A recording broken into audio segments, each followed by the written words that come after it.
નમસ્કાર મિત્રો, હર હર મહાદેવ. જડેશ્વર મહાદેવનું સંપૂર્ણ ઇતિહાસ આપણે જાણીશું. જડેશ્વર મહાદેવનું મંદિર વાંકાનેરથી આશરે 10 કિલોમીટર આવેલું છે, રતન ટેકરી ઉપર. કચ્છમાંથી કાઠિયાવાડમાં આવી અને હાલારમાં પોતાનું રાજ્ય સ્થાપિત કર્યું. જામનગરના પ્રથમ રાજવી જામવતને માથાનો દુખાવો થતો. કેટલાય વૈદો હકીમો ઘણી બધી દેશી દવાઓ કરી પણ કાંઈ દુખાવો એમનો મળતો ન હતો.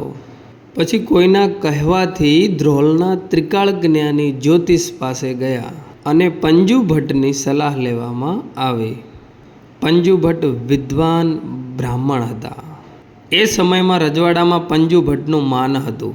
પછી જામ રાવતની કુંડળી જોઈ અને પંજુ ભટ્ટ બોલ્યા કે અહીંથી પૂર્વમાં આશરે 25થી 30 ગામ ઉપર એક ટેકરી આવેલી છે અને તે ટેકરી ઉપર અરણીનું ઝાડ છે અને તે અરણીના ઝાડને જ્યારે પવનનો ઝોકો અડે છે અને એ અરણીનું ઝાડ હલે છે ત્યારે તમારા માથાનો દુખાવો થાય છે અને જો એ બંધ થઈ જાય છે તો તમારું તુરંત જ માથું દુખવાનું પણ બંધ થઈ જાય છે.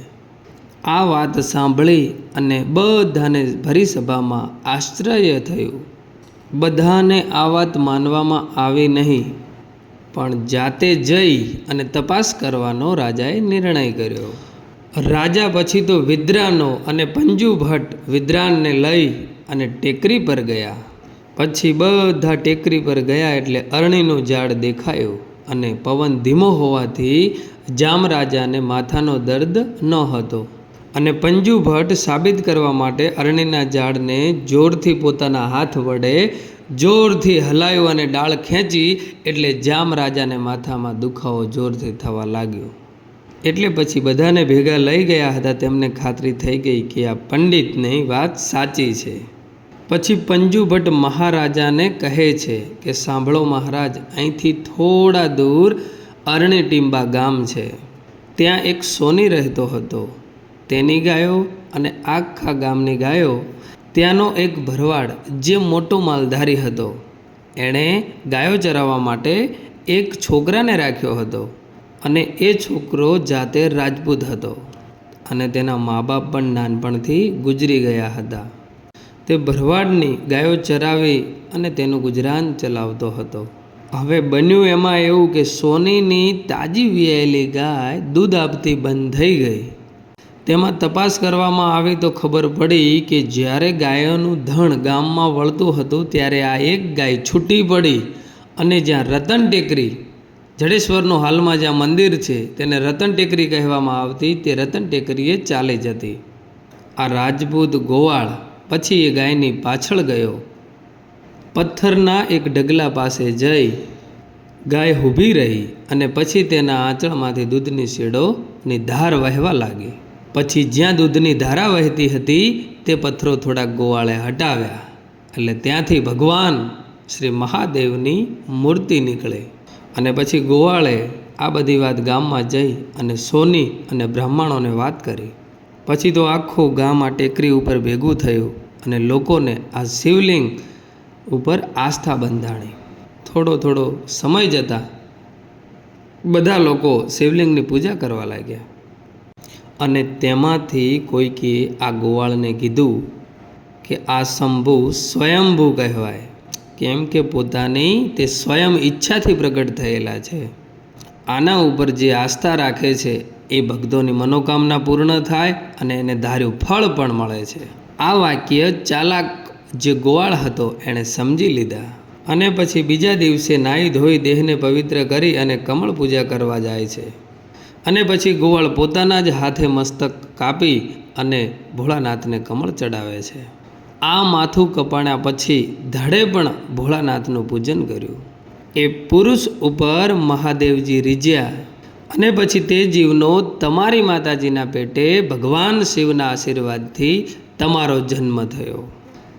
આ બધું સાંભળી અને રાજા પોતાની પૂર્વ વીરતાથી ખુશ થયા. તે પછી અરણીના ઝાડ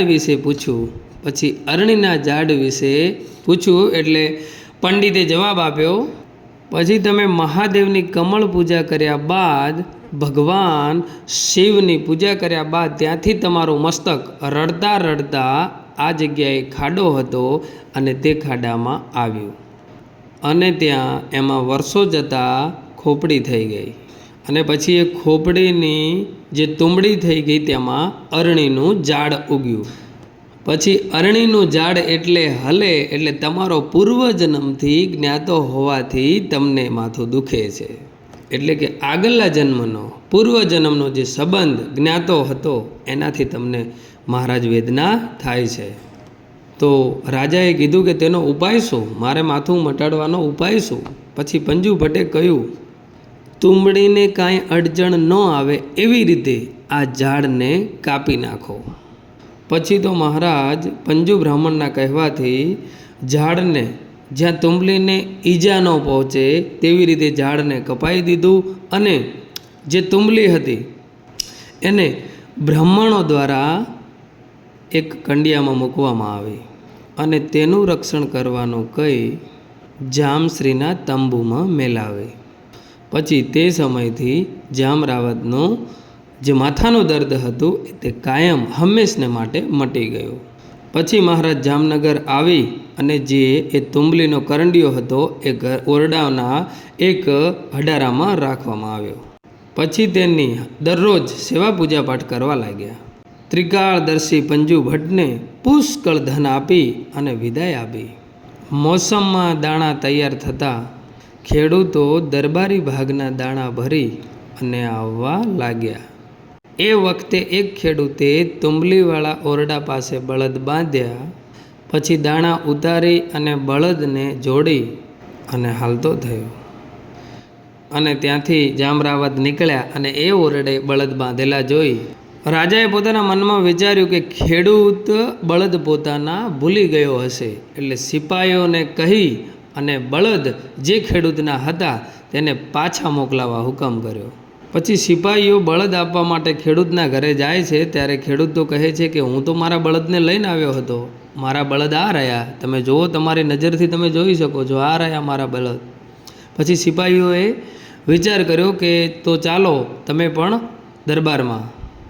પછી ખેડૂત રજવાડામાં આવે છે અને જ્યાં બળદ એણે બાંધ્યા હતા તેવા ને તેવા બીજા 2 બળદ જોઈ અને ખેડૂત પણ આશ્ચર્ય પામે છે અને મહારાજને પણ આશ્ચર્ય થયું. આ બધું જોઈ અને મહારાજે પાછા પંજુ ભટ્ટને બોલાવ્યા અને બોલાવી અને કારણ પૂછ્યું.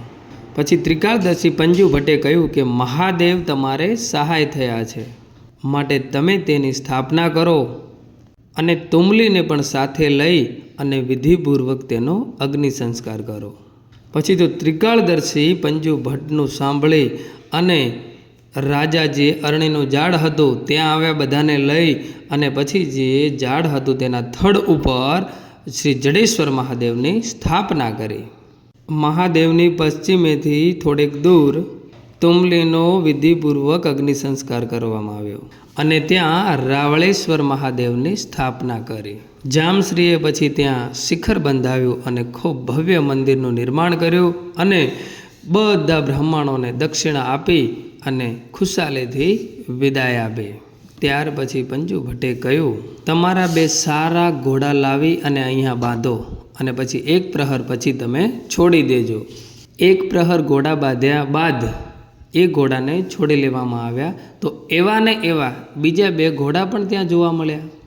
જેમ જેમ ઘોડા ત્યાંથી છોડે અને બીજા 2 પાછા પ્રગટ થાય, જેમ છોડે અને બીજા 2 તે મહાદેવની અસીમ કૃપાથી. અને પછી પંજુ ભટ્ટ કહે છે કે જે ઓરડામાં તમે તુંબલી રાખી હતી તે ઓરડામાં ઘોડા બાંધજો અને સવારે તે ઘોડાનું દાન કરવાથી સવારે એટલા ને એટલા બીજા પણ ઘોડા તમને જોવા મળશે. અને સાંજે તમે જે ઘોડાઓ છોડો તે તમારા લશ્કરમાં રાખજો, ભગવાન શ્રી મહાદેવ તમારા ઉપર પ્રસન્ન છે. આમ કહી અને સૌ જામનગર ગયા અને પંજુ ભટ્ટનો યોગ્ય સત્કાર કર્યો. એમને રહેવા માટે ઘર આપવામાં આવ્યા અને બધી સુવિધાઓ આપવામાં આવી અને તેમના નામને જીવિત રાખવા માટે એક વિશાળ પંજુ ભટ્ટ નામની વાવ બાંધવામાં આવી. ત્રિકાળદર્શી પંજુ ભટ્ટના કહેવાથી સાંજે છોડી મૂકવામાં આવતા ઘોડાને અને સવારમાં બાંધતા અને સાંજે છોડી મૂકવામાં આવતા લશ્કરની જે સેના હતી એમાં તેવી રીતે ધીરે ધીરે મોટી લશ્કરી સેના તૈયાર કરવામાં આવી અને પછી તો પૂરેપૂરો પ્રદેશ જે હાલાર પ્રદેશને જીતી લેવાયો.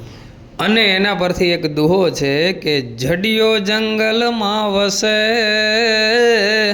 અને ઘોડાનો દાતાર અને એવી ખમા રાવળ જામને